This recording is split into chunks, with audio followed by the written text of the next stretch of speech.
La evolución es un hecho comprobado científicamente, del cual ningún especialista puede dudar seriamente, y con el cual se está en condiciones de reconstruir el proceso evolutivo de la Tierra en su conjunto.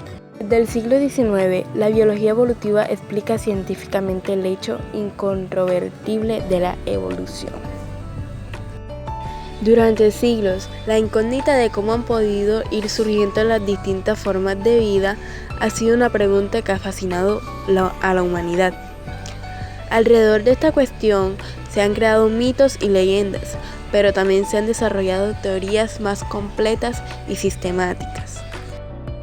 A continuación hablaremos sobre el origen y evolución de los seres vivos, donde encontraremos a los más reflejados como el lamarquismo, darwinismo y neodarwinismo. El lamarquismo es el término utilizado para referirse a la teoría de la evolución formulada por el naturalista francés Jean-Baptiste Lamarck a principios del siglo. En su libro Filosofía zoológica, Lamarck propuso que las formas de vida no habían sido creadas ni permanecían inmutables como se aceptaba en su tiempo, sino que habían evolucionado de la forma más simples. Describió las condiciones que habían propiciado la evolución de la vida y propuso el mecanismo por el que había evolucionado. Ahora diremos un poco de quién fue Lamarck. Lamarck fue la persona que propuso lo que hoy conocemos como la teoría de Lamarck. Fue Jean-Baptiste de Lamarck. Fue un naturalista francés nacido en el año 1744. En su época, el estudio de los seres vivos era una disciplina totalmente distinta a lo que es hoy en día la biología. Y es por eso que en ella se sostenían ideas relativas al funcionamiento de los procesos naturales en las que intervenía lo divino, algo que resultaría escandaloso para los estándares científicos actuales. Lamarck hizo que la biología se independizase en gran parte de la religión, poniendo en teoría de la evolución en la que las inteligencias del más allá no tenían ningún papel. ¿En qué consistía el lamarquismo? Antes de que el naturalista inglés Charles Darwin pusiera la teoría de la evolución, que cambiaría para siempre el mundo de la biología, la teoría de Lamarck ya proponía una explicación acerca de cómo habían podido ir apareciendo las diferentes formas de vida sin necesidad de recurrir a uno o varios dioses. Su idea era que si bien el origen de todas las formas de vida podían ser creadas espontáneamente, pero que después de esto, la evolución se iba produciendo como producto de un proceso mecánico, fruto de las propiedades físicas y químicas de la materia con la que se estaban formando los organismos en su entorno. La idea básica de la teoría de Lamarck era la siguiente: el entorno cambia, las formas de vida luchan por adaptarse continuamente a las nuevas exigencias de su hábitat. Estos esfuerzos modifican su cuerpo físicamente y estos cambios físicos son su idea era que si el bien se heredarían por la descendencia. Es decir, que la evolución que proponía la teoría de Lamarck era un proceso que se sostiene en un concepto llamado herencia de las características adquiridas. Los padres transmiten a los hijos los rasgos que adquieren a partir de cómo se relacionan con el entorno. Un ejemplo sería: imaginemos que en la sabana solo hay jirafas pequeñas que por hidratarse toman agua en los bordes de los ríos, pero debido al calentamiento global el agua escasea. A una jirafa se le ocurre una idea: oigan, la otra alternativa es comer frutas de los árboles. ¿Quién está conmigo? Algunos empiezan a estirar su cuello para alcanzar frutas de las ramas. Con el paso del tiempo su cuello se estira mucho más. Por voluntad propia, esas jirafas serían capaces de cambiar físicamente para adaptarse hasta llegar a tener cuellos más largos. Primer postulado de Lamarck: tendencia a la complejidad. Las jirafas que decidieron no estirar su cuello para alcanzar las frutas quedaron con el cuello corto, teniendo menor probabilidad de sobrevivir y dejar descendencia. Este es el segundo postulado, es el uso y desuso de órganos. Y las jirafas abusadas que así se forzaron serían capaces de transmitir a su descendencia es el rasgo físico. El postulado: herencia de caracteres adquiridos. Lamarck es el iniciador de la evolución biológica, mientras que Darwin es el padre de la evolución. Por el intento de alcanzar las frutas, el cuello de las jirafas se alargase, sino que desde un principio habían jirafas de cuello largo y otras de cuello corto ante una sequía. Obviamente que las de cuello corto no sobrevivirían y morirían deshidratadas. Las que ganarían serían las de cuello largo, quienes sí lograrían sobrevivir y adaptarse a las exigencias de su entorno. A esto se le llamó selección natural. Las jirafas de cuello largo serían capaces de seguir reproduciéndose y teniendo ya el descendiente que al existir escasez de alimentos se reproducían solo lo suficiente con el fin de sobrevivir y prevalecer como población. A esto se le refería Darwin con la elevada capacidad reproductiva.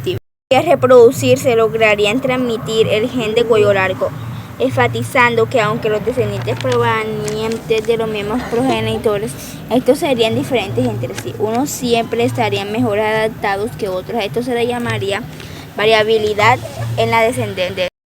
El darwinismo es un tema que habla mucho sobre la selección natural, ya que Darwin se centra en este tema importante para la evolución.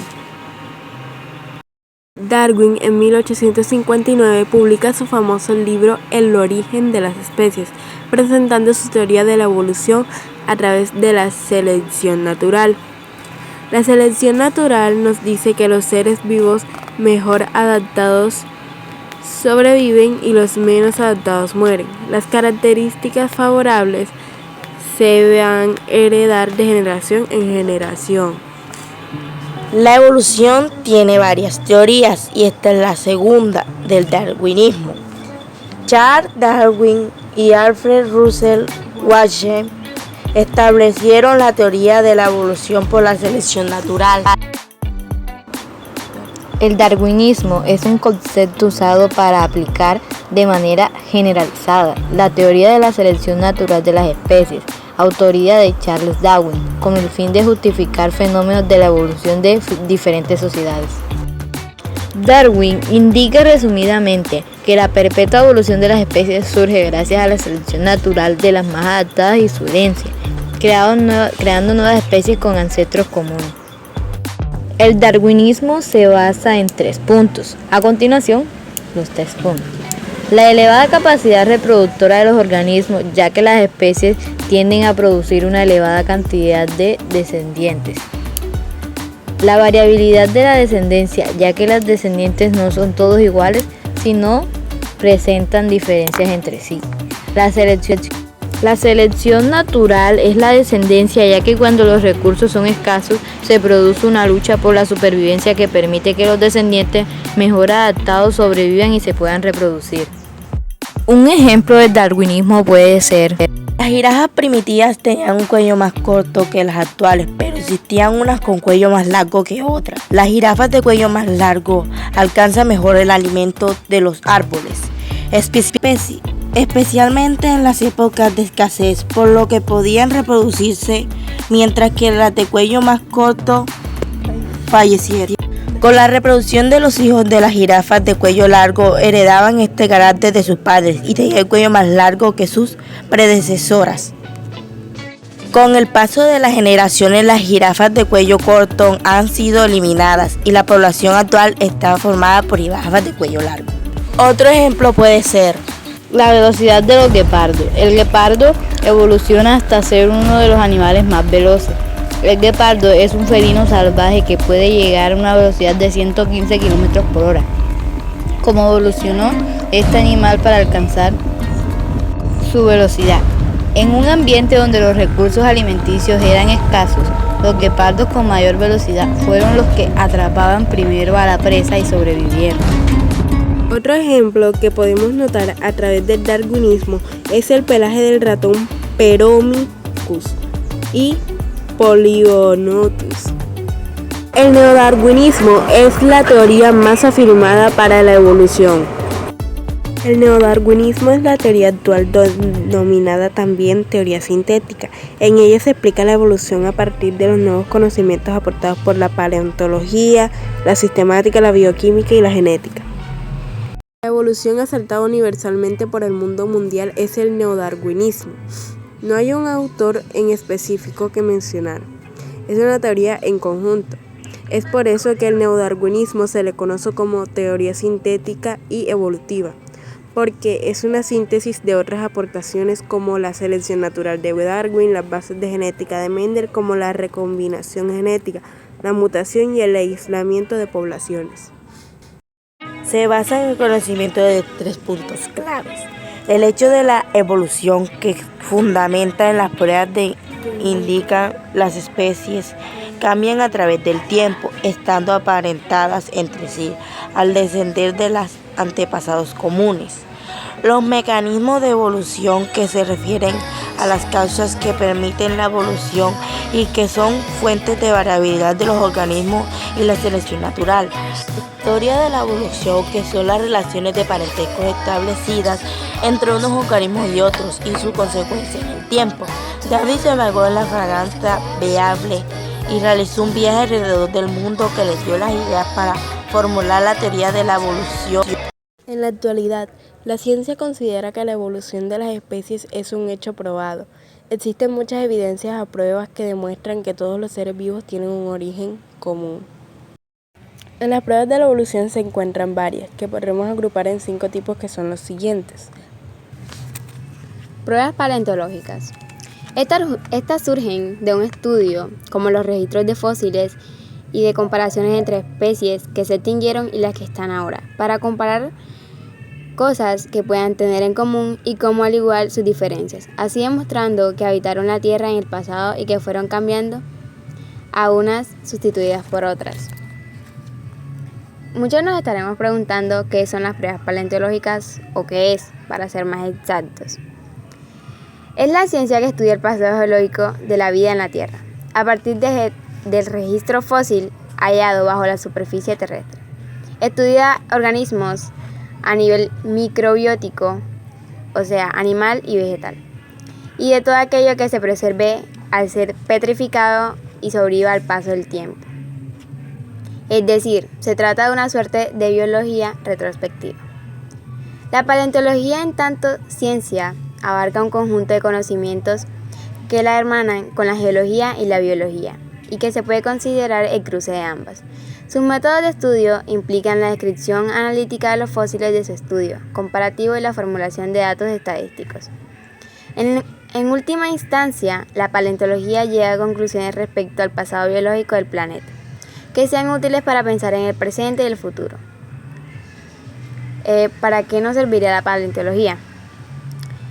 Forma parte de las ciencias interesadas en describir el pasado remoto del planeta, muy anterior a la existencia de los seres humanos, del que no hay testigos posibles. Para estudiarlo, se recurre a pistas, como son rastros, evidencia que han sobrevivido a los milenios y que hoy en día podemos encontrar y recuperar. Para interpretar esas pistas, la paleontología recurre a la biología, que aporta el conocimiento que tenemos de las criaturas actuales, para extraer conclusiones de las que ya se extinguieron.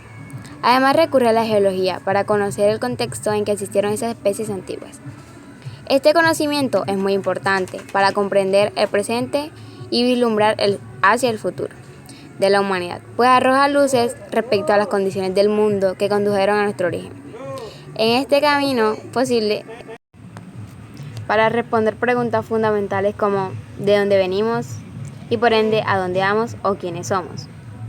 También hay... La geología estudia la Tierra, la biología estudia los seres vivos. Al unirse estas dos ciencias dan como origen a la paleontología. La palabra paleontología proviene del griego palaios, que es antiguo, y ontos significa ser, o logia significa ciencia. Entonces podemos decir que la paleontología es la ciencia que estudia a los seres vivos que existieron en la Tierra. Los paleontólogos son los científicos encargados de estudiar a estos seres vivos que existieron hace miles o millones de años a través de los fósiles. Un claro ejemplo de la evolución es el caballo, ya que él en sus inicios tenía 4 dedos en sus patas, y a medida que el tiempo fue pasando, él fue evolucionando y hasta ahora donde nos encontramos, él tiene un solo casco. Se han logrado reconstruir historias evolutivas completas como la que condujo hasta el caballo. Los antepasados del caballo fueron cambiando y gradualmente fueron perdiendo dedos como adaptación a la carrera veloz. El descubrimiento de las formas intermedias entre dos grupos de organismos es una de las pruebas más importantes de la evolución, como puede ser el Archaeopteryx. Pudo ser el antepasado extinguido de las aves, era mitad reptil y mitad ave. Los dedos eran vestigiales y sin garras. Tenía una cola corta, pico sin dientes y una ave ahora tiene garras en los dedos, pico con dientes, plumas y cola larga. Pruebas biogeográficas. Surgen del estudio de las similitudes y diferencias que presentan la fauna y la flora según su localización geográfica, demostrándose que los organismos de dos regiones son más parecidas cuanto más cerca estén y a diferencia más cuanto se alejen.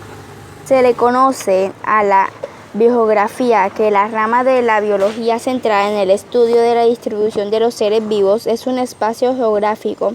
También podemos considerar como una especialización de la geografía que se orienta a los lugares que ocupan los organismos que tienen vida en la Tierra. En la biogeografía se combinan diferentes conceptos y herramientas técnicas de la zoología, la botánica y la ecología, entre otras áreas de conocimientos. La evolución biológica, los conocimientos climáticos y en las modificaciones en la estructura de los océanos y continentes a la deriva continental y orogénesis. Primero que todo hablaremos de deriva continental. Deriva continental hace referencia al movimiento de las masas continentales en relación con las demás. Cabe mencionar que pasaron más de 50 años hasta que este fenómeno pudiera ser explicado de forma adecuada.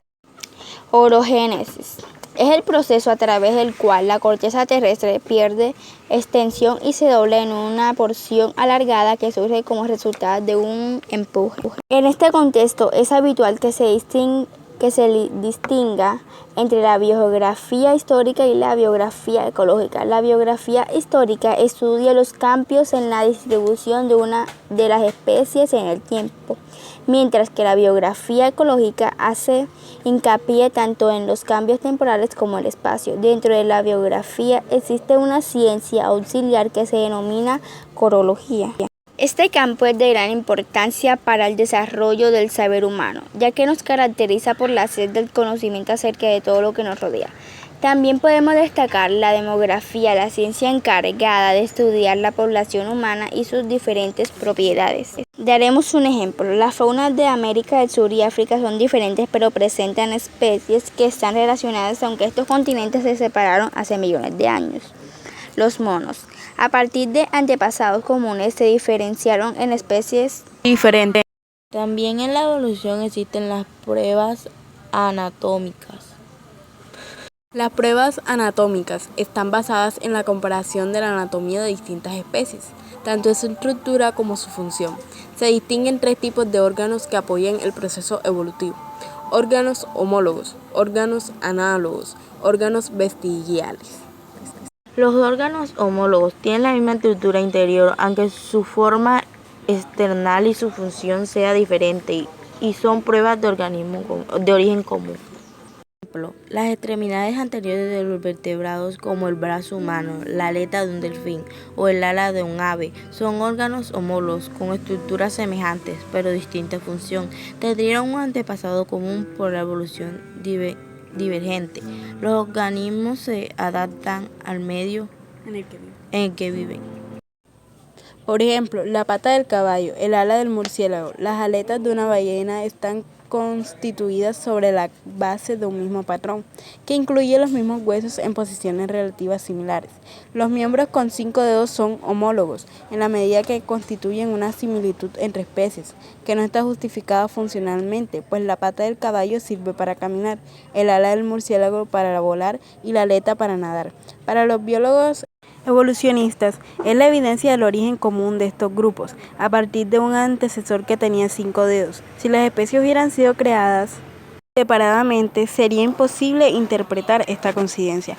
Esto es un ejemplo de los órganos homólogos que se ven en las pruebas anatómicas en la evolución. Los órganos análogos son aquellos que morfológicamente resultan parecidos o llevan a cabo funciones semejantes, a pesar de tener un órgano genético diferente. Quiere decir que el origen del desarrollo embrionario de los órganos análogos no es el mismo, aunque su estructura sea parecida o cumpla con la misma función. Normalmente, la analogía se da cuando las especies han evolucionado separadas, pero se han tenido que adaptar al mismo tiempo al medio ambiente. Este proceso de desarrollo es posible gracias a la evolución convergente. Aquí organismos que han tenido que evolucionar totalmente separados desarrollaron características similares, debido a que las condiciones ambientales donde se devuelven son bastante parecidas. Los tiburones y los delfines son dos especies que han tenido que evolucionar de manera convergente. Ejemplo, las alas de las aves y las de los insectos son morfológicamente diferentes, pero ambas cumplen la misma función porque les permiten estar especies. A través de los estudios de anatomía comparada también se puede distinguir analogías entre estructuras que por su uso o función parecen ser semejantes. Sin embargo, su origen es completamente diferente. Por ejemplo, el caso de las alas de los insectos y las alas de los murciélagos. En los primeros se desarrollan a partir de las cubiertas exteriores del cuerpo, mientras que en los murciélagos son el resultado de una adaptación al vuelo de los miembros anteriores, manos. No obstante, en ambos casos sirven para el vuelo. Órganos análogos, ala de un insecto y ala de un murciélago. En algunos casos, un órgano se reduce durante la evolución e incluso puede perder su función. A estos órganos se les conoce como vestigiales o rudimentarios. Por ejemplo, los músculos de la oreja son de poca utilidad para el hombre, pero en otros animales como el perro y el murciélago les permite dirigir las orejas en dirección del sonido sin mover la cabeza. Otro ejemplo se observa en las grandes serpientes pitón, que por debajo de la piel tienen pequeñísimas estructuras óseas como vestigio de patas posteriores presentes en reptiles primitivos. En las plantas, por ejemplo, encontramos las hojas y los zarcillos de la uva y la calabaza. Pruebas embriológicas. Son consecuencias del estudio comparado de los órganos de distintas especies, tanto en estructura y función, que nos informan que hay dos tipos básicos de órganos, los órganos homólogos y análogos. Se demuestra que los rasgos comunes en las fases iniciales son más semejantes cuanto más próximos son los animales, lo que demuestra un antecesor común para todos ellos, los embriones de vertebrados. Todos tienen una cola de hendiduras braquiales, aunque los animales adultos carezcan de ellas. Esto se puede decir que es un ejemplo. En la evolución se hace mucho énfasis en la selección natural, en la cual es donde se basa un poco la teoría del darwinismo, que es la teoría de Charles Darwin. Y la selección natural es el proceso por el cual se seleccionan las mejores combinaciones genéticas en relación al entorno donde se desarrolla el organismo. Pruebas biomoleculares. Estas pruebas han surgido de un estudio a nivel molecular en distintas especies. Se comparan las secuencias de proteínas y ácidos nucleicos. Podemos concluir que en cuanto más se parecen dos organismos, más coincidencias existen en las moléculas formadoras. Para esto tenemos 4 puntos. La uniformidad en la composición química y las rutas metabólicas se revelan un origen común de los organismos. Segundo, la comparación de las proteínas y del ADN han permitido elaborar árboles filogenéticos entre especies que confirman el grado de parentesco entre ellas. 3. Determinadas regiones de proteínas de diferentes organismos se han mantenido prácticamente sin cambios en la evolución debido a su importancia funcional. 4. Existen secuencias de nucleótidos en el ADN muy conservadas en todas las especies conocidas debido a su importante función genética. Los mecanismos de la evolución son aquellos que han permitido la evolución de los organismos. La evolución se ha producido por 2 causas fundamentales. La primera sería la variabilidad genética y la segunda la selección natural. Hay una frase que dice: nada tiene sentido en la biología si no es la luz de la evolución. Theodosius Dombrowski fue uno de los fundadores de la actual teoría de la evolución. Nos estaremos preguntando ¿qué es la variabilidad genética?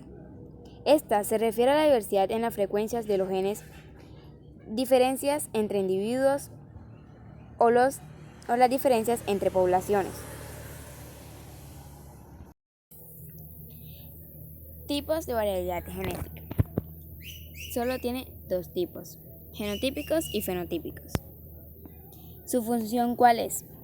Permite la evolución de las especies, ya que en cada generación solo una fracción de la población sobrevive y se produce así transmitiendo características. Sus causas. Se origina por mutaciones, recombinaciones y alteraciones en el cariotipo. Un claro ejemplo son los casos más evidentes, son los de especies domesticadas y otros es cuando nosotros los seres humanos la utilizamos para crear razas y variedades de maíces, frijoles, manzanas, calabazas, caballos, vacas, borregos, perros y gatos. Las mutaciones son cambios que se producen en el ADN de los organismos. Estos pueden afectar un nucleótido de ADN o a un gen y a los cromosomas enteros. Los cambios provocan que se expresen proteínas distintas y el individuo tenga diferentes características. También son la causa de que existan varias alternativas para un gen y alelos en la población. Estas también producen al azar y pueden tener distintos efectos como neutros o negativos. Las mutaciones también son o se producen independientemente del ambiente por errores al azar en la reproducción. Pueden tener efectos positivos, aunque la mayoría de las veces sea perjudicial para el organismo. Un claro ejemplo es el albinismo en el conejo. El funcionamiento del gen normal produce un pigmento que da color al pelaje del conejo. Y una mutación es ese gen que impide la formación del pigmento, por lo que el pelaje queda blanco. También tenemos pruebas en bacterias, que tiene 3 puntos. El primero sería, las bacterias forman colonias cuando se las pone en un caldo de cultivo. El segundo, cuando se trasladan a un medio con un antibiótico, la mayoría de las colonias mueren. Tercero y último, unas colonias sobreviven, tenían previamente un mecanismo de defensa originado por alguna mutación en sus genes. Para Darwin, también las mutaciones eran la fuente principal de variabilidad genética en la población. Estos cambios en el ADN son un proceso gradual y continuo. La recombinación genética. En la reproducción sexual, los descendientes son distintos entre ellos y a sus progenitores. No se produce ninguna nueva variedad genética, pero sí nuevos genotipos, o sea, combinaciones de genes. Durante la meiosis se producen gametos, células sexuales con la mitad de cromosomas que las células somáticas. En la profase 1 se produce el entrecruzamiento de cromosomas homólogos. Después, al separarse los cromosomas homólogos, contienen información genética procedente de ambos progenitores. El reparto se produce al azar, por lo que cada gameto haploide contiene fragmentos de cromosomas paternos y maternos. Cuando llegue la fecundación, el cigoto será portador de una información genética distinta a la de sus progenitores.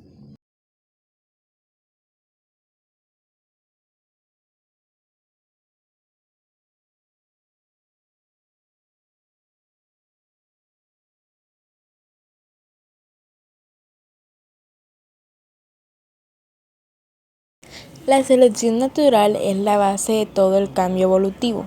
Es el proceso a través del cual los organismos mejor adaptados desplazan a los menos adaptados mediante la acumulación lenta de cambios genéticos favorables en la población a lo largo de las generaciones. Una forma sencilla de comprender la selección natural, tal y como Darwin lo formula, es que el mundo se encuentra en constante cambio y las formas de vida, para perpetuarse, se ven obligadas a diseñar estrategias y mecanismos para adaptarse a dichos cambios. Y podemos decir que así la selección natural es el proceso que elige o favorece a los individuos mejor adaptados para lidiar en su entorno, como lo decíamos anteriormente, los que mejor se adaptaran, permitiéndoles reproducirse y transmitir sus características a las generaciones venideras, o sea, a las generaciones próximas o futuras. Aquellos que no resultan favorecidos por la selección natural, ya sea porque no se adaptaron lo suficientemente deprisa o se adaptaron mal, están destinados a perecer y extinguirse. Como lo hemos visto, muchos animales se han extinguido de la tierra o quedan muy pocos. La selección natural es el principal motor de la evolución, algo muy importante que debemos saber. Dentro de la teoría moderna sintética, que es la teoría neodarwinismo, aceptada en la actualidad, y sus efectos continuos son estudiados tanto en laboratorios como en el campo. Podemos ver que algunos animales de la Tierra no han podido evolucionar, ya sea debido a su ambiente o ya sea porque, como lo dice la selección natural, no se han podido adaptar aún al medio en el que viven. Aunque también podemos decir que han ido surgiendo cambios en los organismos y por eso esto se le ha denominado selección natural. La evolución de la vida es una pregunta que surge en muchos de nosotros, y es que depende de todo lo que ha venido evolucionando desde que existe la Tierra, desde reptiles hasta donde estamos ahora. Y es que la selección natural solo puede ocurrir si existen variaciones heredables en una población. Pero si existe poca variación genética en una población, esta se está enfrentando a una situación drástica. De todos los factores que existen, la selección natural es la única capaz de adaptar la población a su entorno, debido al éxito y evolución reproductiva y la heredabilidad de los rasgos que proveen ventajas. Entonces, la selección natural explica la razón del por qué los organismos han sido moldeados de acuerdo con el tipo de su ambiente, es decir, que la población se adapta al ambiente. Podemos decir que un ejemplo de la selección natural sobre evolución puede ser que en la población existe una población de conejos en la que aparecen algunos con pelaje blanco, y estos son más visibles para el depredador.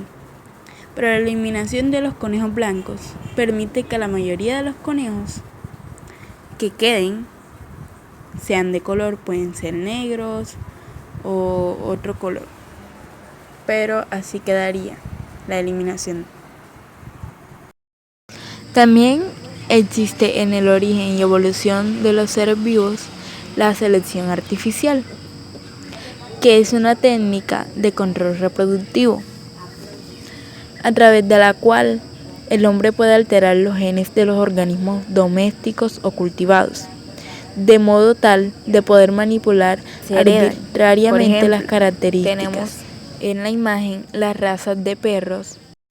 También es a través de la ciencia, entonces, el modo en el que es posible incrementar la frecuencia en los cambios genéticos entre las sucesivas generaciones. Se puede decir que la idea de la selección artificial es abiertamente confrontativa con la idea de la selección natural, visto anteriormente en el origen y evolución. Se trata de un proceso de conducción de la evolución paralelo y distinto a la selección natural. La crianza selectiva o selección artificial ha estado puesta en marcha por el ser humano, desde que las primeras especies animales y vegetales fueron sometidas a la domesticación, alterando así para siempre sus destinos evolutivos, a conciencia de su relación con nuestra especie. el encruzamiento y la endogamia. Los seres humanos hemos incidido directamente en la frecuencia de aparición de ciertos rasgos heredados en estas formas de vida, distinguiendo entre diversas razas, en el caso de animales, y variedades en el caso de vegetales. La crianza de perros. Hace alrededor de 30.000 a 40.000 años, los humanos comenzaron a domesticar lobos. Hoy en día, estos animales domesticados son lo que llamamos perros. La domesticación es el acto de separar un pequeño grupo de organismos, en este caso los lobos, de la población principal y seleccionarlos por sus rasgos deseados a través de la crianza. Origen y evolución de los seres vivos. La evolución a lo largo del tiempo ha hecho que los organismos se diversifiquen según los ambientes de la Tierra. 3 son las principales consecuencias de la evolución. Primera, adaptación de los organismos. Segunda, la especiación. Tercera, la diversificación de especies. La adaptación de los organismos. Es toda característica de un organismo que mejora sus posibilidades de supervivencia en un medio ambiente. Cuando el cambio es muy brusco, muchas especies no pueden adaptarse y por eso se extinguen. Origen y evolución de los seres vivos. Especiación. Se diferencian por causas adaptativas y se separan dando lugar a otro grupo con adaptación diferente. Las causas que separan el individuo pueden ser muchas: la creación de nuevas islas, la creación de una montaña, el aumento de caudales de un río, el cambio de hábito en una alimentación, el cambio diurno a nocturno. La diversificación. La diversidad de especies es la forma visible de evolución. Como consecuencia de este proceso se ha originado la actual diversidad de especies existentes sobre la Tierra. Hay 2 formas de evolución según la diversificación de los organismos. La evolución se produce cuando organismos ocupan ambientes parecidos. Evolución divergente. Se produce cuando una población queda aislada del resto de la especie. Hablaremos sobre la historia de la evolución. Los fósiles representativos. Un fósil es cualquier resto o huella de la actividad de un ser vivo que ha vivido en nuestro pasado y que ha llegado a nuestros días. El estudio de los fósiles es una de las pruebas de la evolución y que también nos informa de la historia de la misma, dándonos datos sobre la extinción y la aparición de las especies en la Tierra. Empezaremos hablando sobre los estromatolitos. Los estromatolitos son la evidencia de vida más antigua que se conoce en la Tierra y forman parte del registro fósil más importante de la vida microbiológica temprana.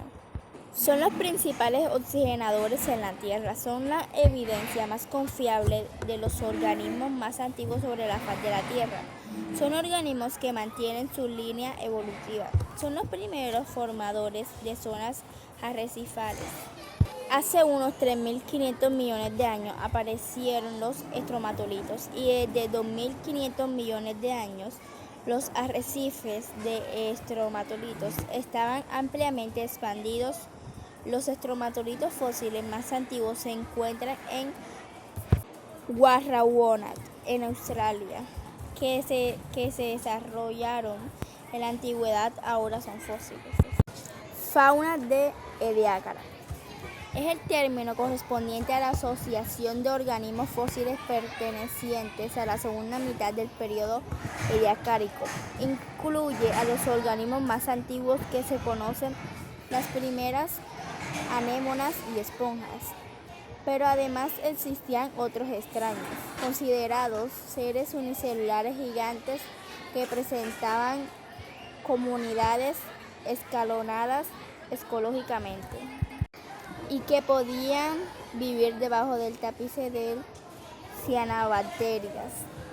Durante algún tiempo, otros científicos pensaron que aparte de las esponjas y medusas, no se habían encontrado formas de vida semejantes a las de Ediacara. Pero un descubrimiento reciente en China demostró que los descendientes de Ediacara son animales que hoy conocemos como moluscos y gusanos. Esta fauna es representativa de un desarrollo importante en los organismos multicelulares. Antes de la explosión del Cámbrico es una de las primeras formas de vida que necesitó de oxígeno en la atmósfera para que se pudiera desarrollar. Los trilobitos. ¿Qué son los trilobitos? Son un grupo fósil emblemático de los ecosistemas de la era paleozoica que habitaron los mares hace unos 522 años y hasta hace alrededor de 252 millones de años. Son una clase de artrópodos extintos, son los fósiles más característicos de la era paleozoica. Son de gran importancia en bioestratigrafía y en la investigación de la tectónica de placas, debido a su compleja morfología y rápida diversificación. Eran unos organismos artrópodos más abundantes en los mares durante toda la era paleozoica. Desaparecieron con la gran extinción masiva de finales del periodo Pérmico, hace unos 250 millones de años, debido probablemente a una intensa actividad volcánica. Estaré hablando sobre los bosques de helechos. Los helechos están entre las plantas más antiguas de la Tierra. Son fósiles vivientes que han sabido adaptarse a los diferentes cambios climáticos y sobreponerse a los eventos catastróficos que se han experimentado en nuestro planeta. Durante largos periodos de tiempo, estas plantas dominaron la Tierra. Su origen puede remontarse a unos 420 millones de años atrás, mucho antes de que sobre su faz aparecieran los dinosaurios. Han vivido épocas en las que la cantidad de oxígeno, de carbono, CO2 en la atmósfera era muy elevada. Y lo más sorprendente de estos organismos no es su antiguo esplendor, sino que todavía siguen entre nosotros.